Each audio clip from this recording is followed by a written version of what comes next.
buenas noches, bienvenidos a Geopolítica, el mundo en sus manos.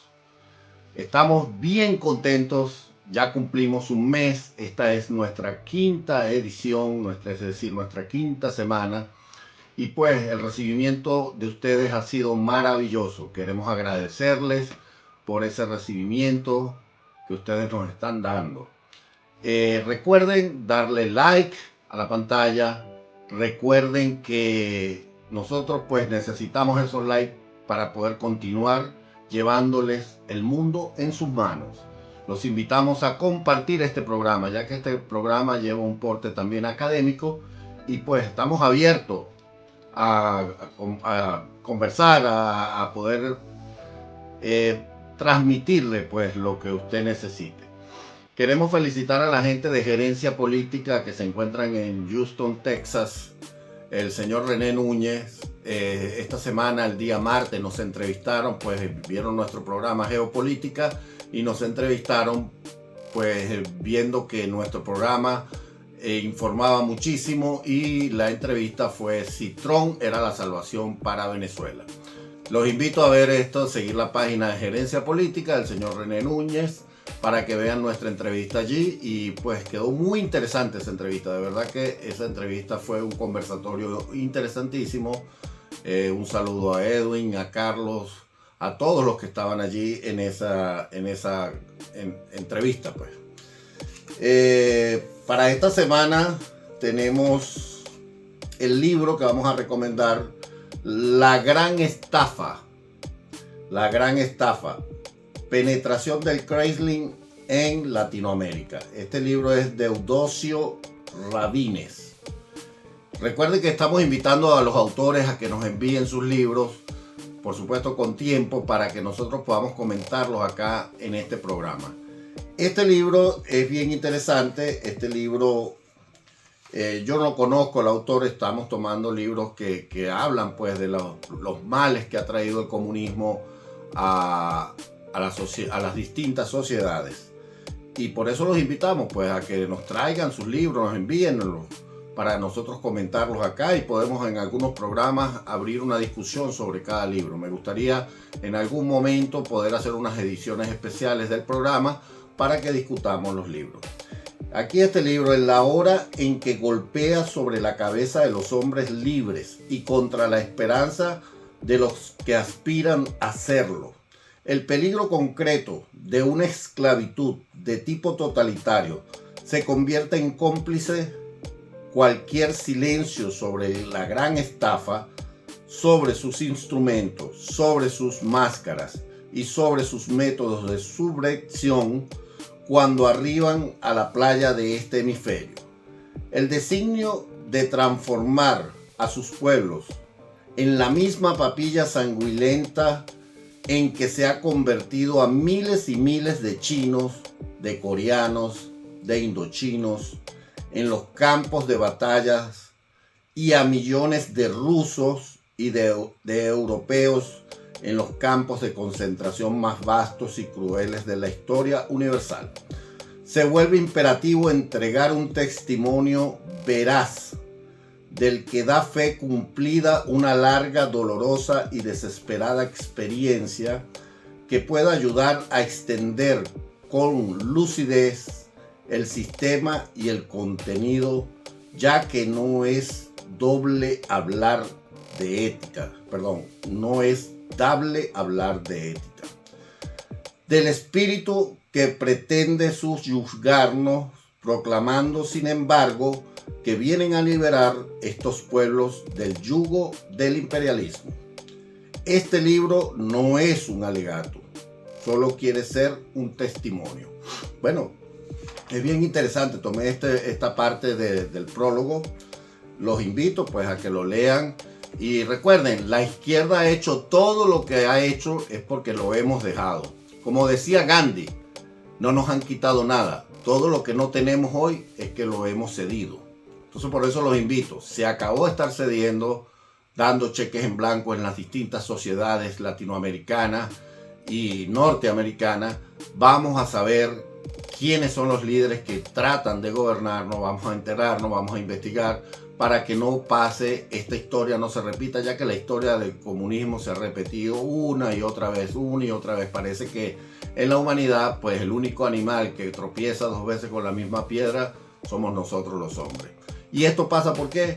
Porque no nos informamos y porque no estudiamos, incluso olvidamos la historia. Solo basta ir a la historia y vamos a encontrar que líderes de hoy que nos hablan de libertad, nos hablan de mejorar nuestras vidas, ellos solo buscan perpetuarse en el poder y esclavizarnos. Como lo dice mi libro, pues el que viene ya en enero, Socialismo, o todavía estoy en duda si va a ser socialismo o esclavitud, o izquierda y esclavitud, porque hay un libro que se escribió en 1800 y algo, 1945, que creo que tiene un nombre parecido, pero todavía no lo he encontrado. Bueno, seguimos acá con nuestro programa de geopolítica y vamos hoy ya a continuar. Voy a invitar a ver un video que habla sobre el capitalismo y socialismo. Los invito, quiero agradecer a la gente de Walker, que son los dueños del canal, del cual vamos a transmitir el video.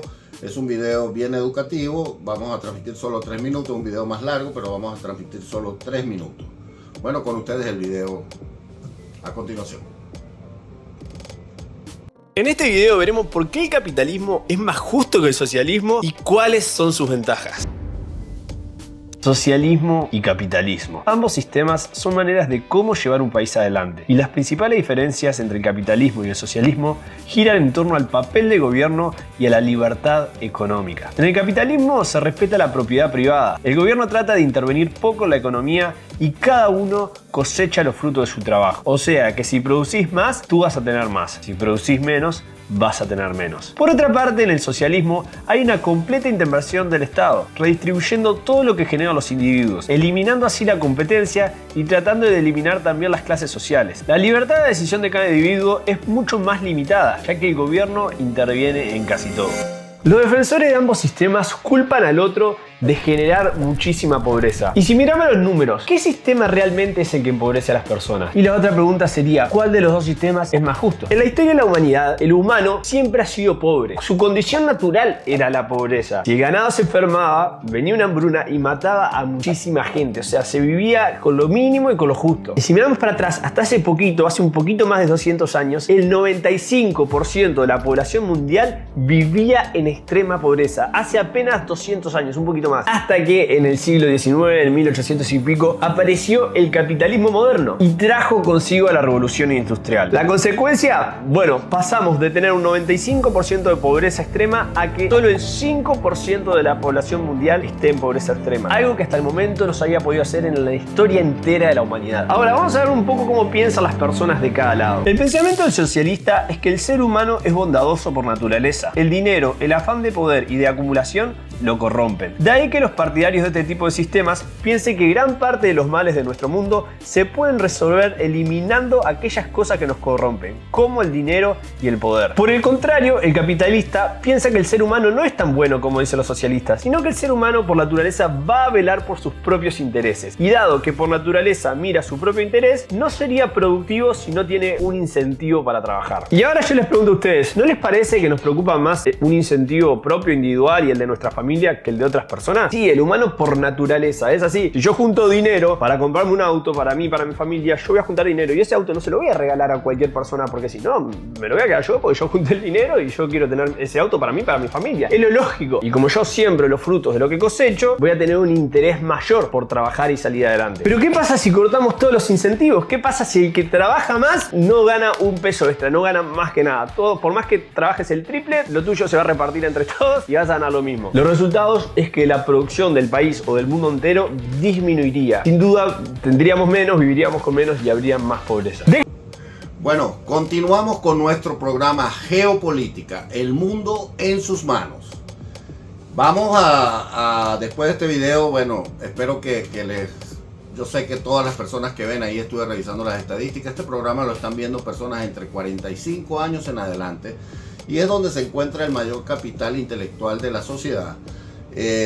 Pues la idea nuestra es también poder llegarle a jóvenes de 16, de 20 años, porque no queremos que ellos se tropiecen con la piedra que nos hemos tropezado nosotros, o que lamentablemente pues hemos tenido que vivir.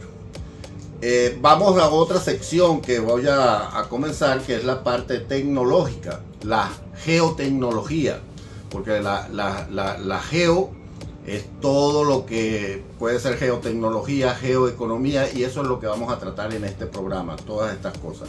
En geotecnología, el Senado de Estados Unidos le pidió desmantelar a Google y le pidió a Google que no le pague a Apple para que sostenga sus sistemas en todos los devices que vende Apple.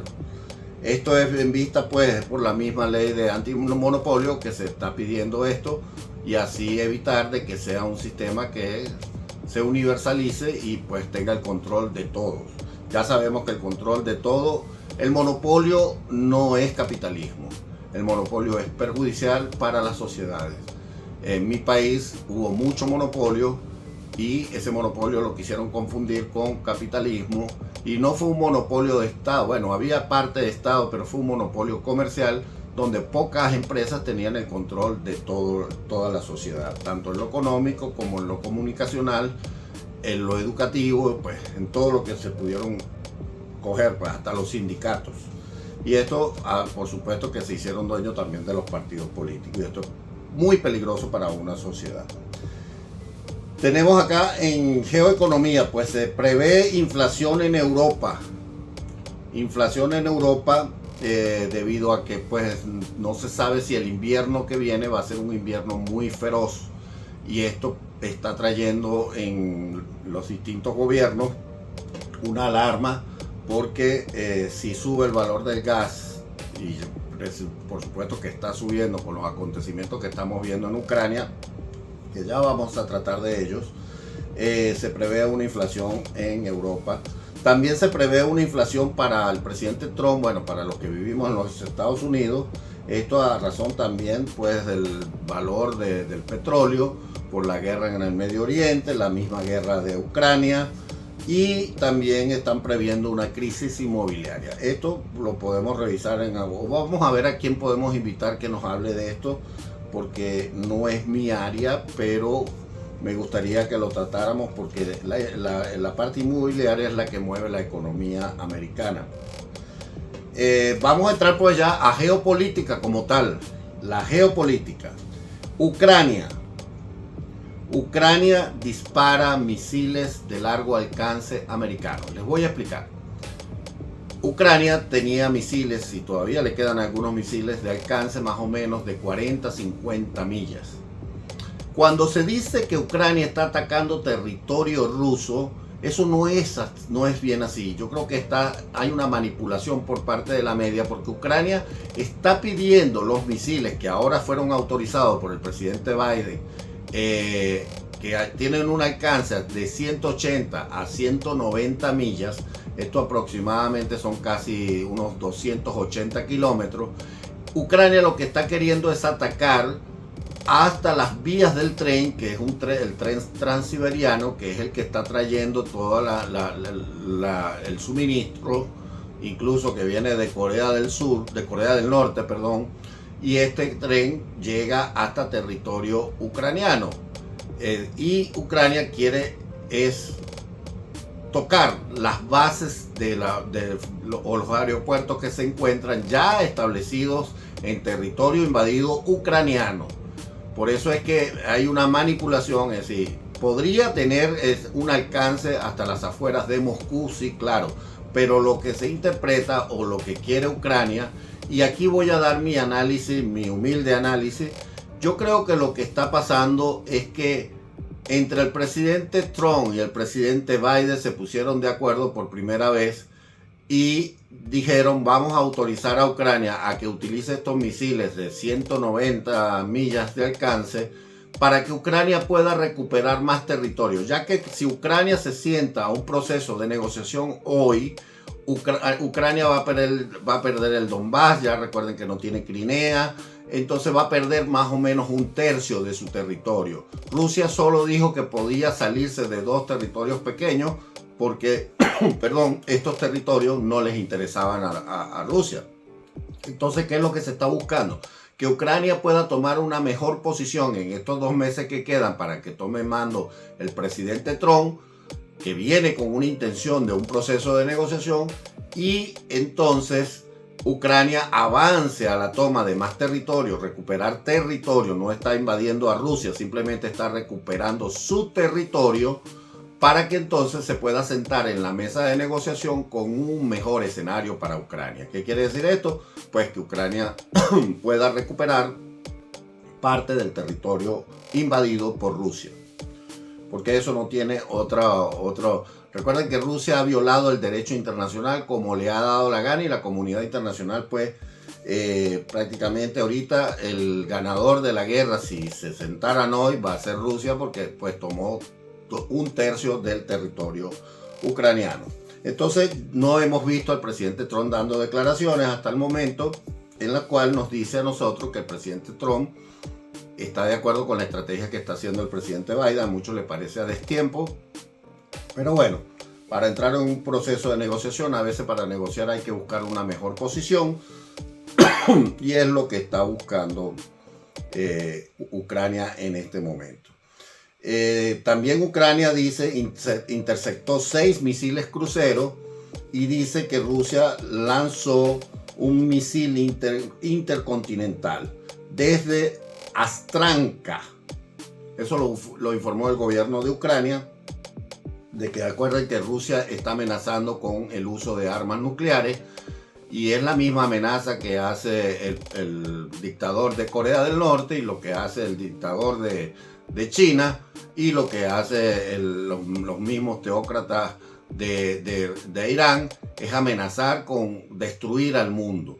Y eso es lo que ha hecho esa doctrina. Pues yo creo que ellos no han necesitado, para destruir un tercio del mundo, no han necesitado bombas nucleares. Y con sus propios sistemas establecidos en los países y en las distintas latitudes, este sistema ha sido una bomba nuclear porque ha destruido las sociedades, ha matado más de 200 millones de personas, y es donde nosotros pues hacemos la alerta a las nuevas generaciones de que no permitamos que estos señores vuelvan a enamorar a todas esas generaciones para que sean gobierno, o porque después que llegan al gobierno no se quieren ir. Y pues si no, tenemos el ejemplo de Venezuela. Venezuela es un ejemplo típico. Igual que lo que está aconteciendo en Ucrania, está pasando en Israel. Israel también dice que está pensando anexarse territorio de Cisjordania. Fíjense que cuando hay una guerra, los ganadores siempre terminan tomando territorio, y pues yo creo que Israel lo está haciendo ahorita en una visión de proteger su territorio, porque cada vez que Israel deja que estos países continúen sus vidas, ellos no continúan su vida, ellos simplemente continúan realizando estrategias para poder continuar, valga la redundancia, atacando al Estado de Israel. Porque ellos definitivamente lo que quieren es la destrucción y la desaparición del pueblo israelí del mundo.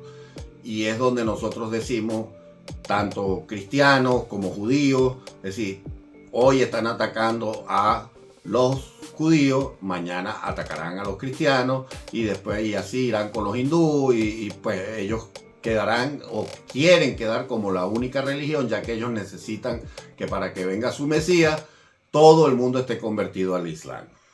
Y pues esto lo hace más acentuado la rama más radical del Islam. Israel está, bueno, como les dije, pensando, una vez que se anexe estos territorios, el presidente Trump, recuerden que les envió un mensaje que decía que les recomendaba que se apuraran en terminar la guerra. Y el presidente Trump va a atacar también, o cuando digo atacar, va a tomar decisiones en cuanto a Israel, a la guerra del Medio Oriente, y ahí habrá también un acuerdo, y por eso que Israel está buscando un mejor posicionamiento para cuando llegue la hora de negociar. Irán en esta negociación, bueno, ya mandó unos enviados a conversar con enviados del presidente Trump, o no sé si con el mismo presidente Trump, en lo cual le dice que Irán está interesado en conversar. También podríamos ver un bombardeo a las instalaciones nucleares de Irán, ya que el presidente Trump no se disgusta y dio en uno de sus mensajes que esto era viable, pues, para que elimináramos esa amenaza del mundo de que un pueblo que no conoce de paz y no quiere la paz termine acabando con la paz mundial. Este pacto de paz va a ser también, llegando al presidente Trump, van a haber muchos cambios. Los países del norte denuncian a China porque cuando se destruyó había un barco chino cerca de esa área, y estos países están denunciando de que esa presencia del barco chino tiene relación con el saboteo. Entonces, bien interesante esto, bien interesante, porque China es amiga de Rusia. Pudiera haber habido un acuerdo con Putin, que se iba a hacer eso, pero yo creo que geopolíticamente viene un momento de tranquilidad ya para cuando venga el presidente Trump. Vamos a ver si el presidente Trump, que es un gran negociador, consigue calmar los ánimos de Putin, consigue calmar los ánimos de Irán, los ánimos de Corea del Norte y los ánimos de China. Recordemos que también está Japón con un problema importante con Rusia.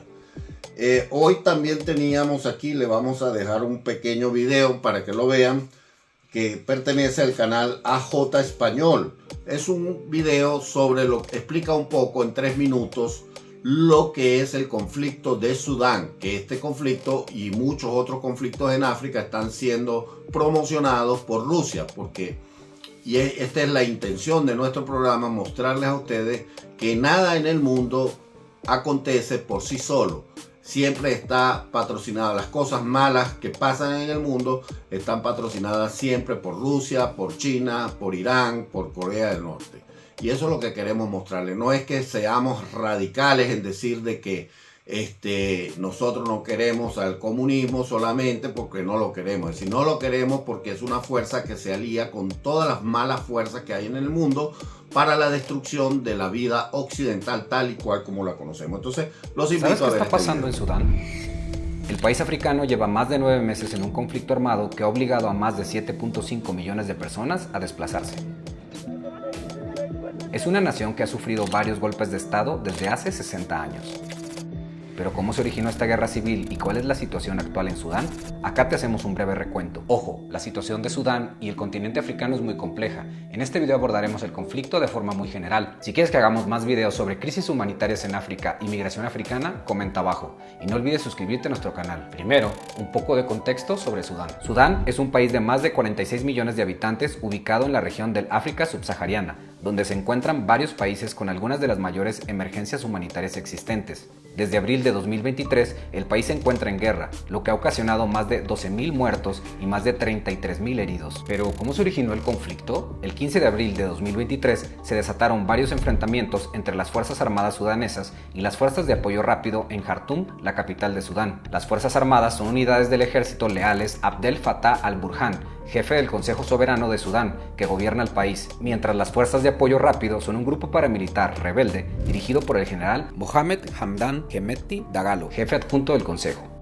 Burhan ha dicho que los rebeldes han cometido crímenes de guerra y en contra de la humanidad en Darfur Occidental y el resto de Sudán, y que por esa razón no tienen reconciliación ni acuerdo con las fuerzas de apoyo. El mandatario se refería a la limpieza étnica en la ciudad de El Geneina, en Darfur Occidental y sus alrededores, una masacre en la que murieron al menos 1.300 personas y 2.000 resultaron heridas.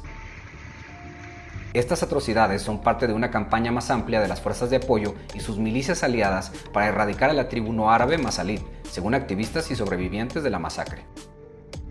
La sombra del colonialismo. Históricamente, Sudán ha sufrido intervencionismo y conflictos. Fue una colonia británica, y las potencias Estados Unidos y Rusia han proveído de armamento a la región. Por otro lado, el ejército sudanés ha acusado a Emiratos Árabes Unidos de apoyar a las fuerzas rebeldes. Un diplomático reveló a Al Jazeera que lo más probable es que la Unión Europea cooperará con las fuerzas de apoyo si logran el control de todo el país. Uno de los intereses de Europa es el frenar la migración africana, por lo que está firmando acuerdos con líderes fuertes de la región, como el presidente tunecino Kais Saied y una milicia del este de Libia conectada con el comandante militar renegado Khalifa Haftar, quien apoya a los rebeldes de Sudán. Según el diplomático, la Unión Europea negó haber respaldado a las fuerzas de apoyo, pero lo hizo. También señaló que no cree que la Unión Europea detenga las fuerzas de apoyo ni que respalde a ninguna nación que quiera impedir que se apoderen de todo el país. Por otro lado, ha surgido una resistencia popular ante este conflicto armado, así como por las tensiones étnicas históricas, el intervencionismo de las superpotencias y la crisis económica que azota al país. Los sudaneses han salido a las calles a expresar su descontento, así como su deseo de establecer un gobierno democrático en lugar de uno militar. ¿Cómo crees que debería reaccionar la comunidad internacional ante esta guerra invisible? Bueno, viendo este video del conflicto de Sudán, Sudán es una república de más o menos de 45 millones de habitantes. Se encuentra en guerra desde el 2023 abril. Es una guerra civil cruenta. Estaba llegando información de que se estaba poniendo, de un lado se ponían a los hombres y de otro lado a las mujeres, violaban a las mujeres enfrente de los hombres y después mataban a los hombres enfrente de las mujeres, los fusilaban. Y esto es lo que somos capaces de hacer los seres humanos. Recuerden que nosotros, y lo vieron en el video que les puse anteriormente, en el capitalismo nosotros no creemos que todo el mundo es bueno. Y pues, si nos vamos yo que soy seguidor de Adam Smith en su teoría moral de los sentimientos, él dice que solo el ser humano es capaz de ayudar a otros solo si tiene cubiertas sus necesidades primarias. Si no, él no tiene la posibilidad de ayudar a otro. Y esto es lógico, pues si usted no tiene hambre, difícilmente usted va a dejar la comida que tiene para dárselo a otros. Sí puede haber algunas personas, pero no es el común denominador que pasa en el mundo así. Pues. Es bien importante para nosotros que estos programas lleven una carga académica, lleven un mensaje a la humanidad, porque sí, nosotros estamos mostrándoles quién hace el mal, por qué hacen el mal, para qué hacen el mal. Pero nosotros queremos paz. Queremos paz, ¿por qué? Porque nosotros sabemos que una destrucción total, todos vamos a salir perjudicados. Y pues lo dijo el mismo Putin esta semana, donde él decía que nadie iba a ganar. Pues ellos son capaces de quemar todas las naves en función de que puedan implementar su sistema. Aunque yo no creo, recuerden que estos comunistas son más o menos como los ladrones cuando los agarra la policía, es decir, son bravucones cuando están desde su sitio, pero a la hora de la verdad, pues, y ustedes lo ven allí, ya Ucrania está usando misiles de largo alcance del Reino Unido y misiles de largo alcance de Estados Unidos, ya tiene 3 días usándolo. Rusia amenazó con bombas nucleares posiblemente en Ucrania y gracias a Dios hasta ahora eso ha sido un bluff que quiso tirar Putin y esperamos que siga así. Se está esperando o habrán habido alarmas de un ataque masivo por parte de Rusia. Hasta la fecha de grabación de este programa no ha pasado. Si llegara a pasar algo, podríamos hacer un programa especial donde les informaríamos de los acontecimientos de ese momento. Bueno, muchísimas gracias por ver Geopolítica, muchísimas gracias. Recuerden darle like, recuerden compartir. Recuerden que estamos presentes en TikTok, estamos presentes en YouTube, en Facebook, estamos en X, en todas las redes sociales estamos tratando de estar presentes. Estamos naciendo, tenemos ya alrededor de 20-25 suscriptores.